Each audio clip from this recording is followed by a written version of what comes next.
আসসালামু আলাইকুম, কেমন আছেন সবাই? আজকের রান্নায় আমি ব্যবহার করছি চাল কুমড়া, যেটা আমাদের সবার খুবই পরিচিত, কিন্তু অনেকেই এর পুষ্টিগুণ সম্পর্কে ঠিকভাবে জানে না। তাই আজকে আমি রান্নার পাশাপাশি এর পুষ্টিগুণ সম্পর্কে কিছু কথা বলবো। চাল কুমড়া খুবই হালকা এবং পুষ্টিকর একটি সবজি। এতে প্রচুর পরিমাণে পানি থাকে, যা আমাদের শরীরকে ঠান্ডা রাখে। বিশেষ করে গরমের দিনে চাল কুমড়া খেলে শরীর অনেক ফ্রেশ লাগে। এই তো আমি চুলাতে কড়াই বসিয়ে তাতে সরিষার তেল দিয়ে পেঁয়াজ কুচি, মরিচ কুচি দিয়ে একটু হালকাভাবে ভেজে নিলাম। এখন আমি আগে থেকে কেটে রাখা চাল কুমড়াগুলি দিয়ে দিলাম কিছুটা পরিমাণ মতো হলুদ, দিয়ে দিলাম লবণ। এগুলিকে কিছুক্ষণ নাড়াচাড়া করে নেব।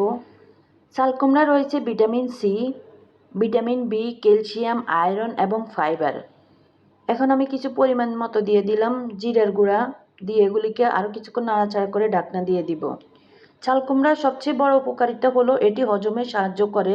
যাদের পেটের সমস্যা আছে বা হজমের সমস্যা হয়, তাদের জন্য চাল কুমড়া খুবই উপকারী। দেখেন আমার রান্নাটা এই পর্যন্তই হলো। চাল কুমড়া খুব সহজে হজম হয় এবং পেটকে হালকা রাখে। এখন আমি এই ভাজির সাথে একটা ডিম দিয়ে দিব। দেখেন, কিছুটা পরিমাণ সরিষার তেল দিয়ে ডিমটা দিয়ে দিচ্ছি। ডিমটা দিয়ে আমি আরও কিছুক্ষণ এগুলিকে রান্না করে নিব।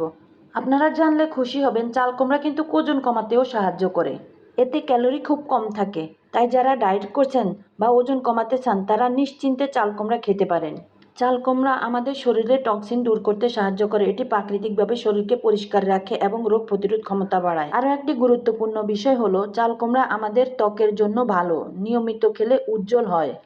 কুমড়ায় আছে ভিটামিন ও মিনারেল, দুটো মিলে এটা হয়ে গেছে একটা সম্পূর্ণ পুষ্টিকর খাবার। দেখেন, কথা বলতে বলতে আমার রান্নাটা প্রায় হয়ে গেছে। কি সুন্দর কালার হয়েছে, অসাধারণ। আপনারা চাইলে এই সহজ ও সিম্পল ভাবে রান্নাটা করে নিতে পারেন এবং প্রতিদিন আপনাদের খাবারের তালিকায় চাল কুমড়া রাখতে পারেন।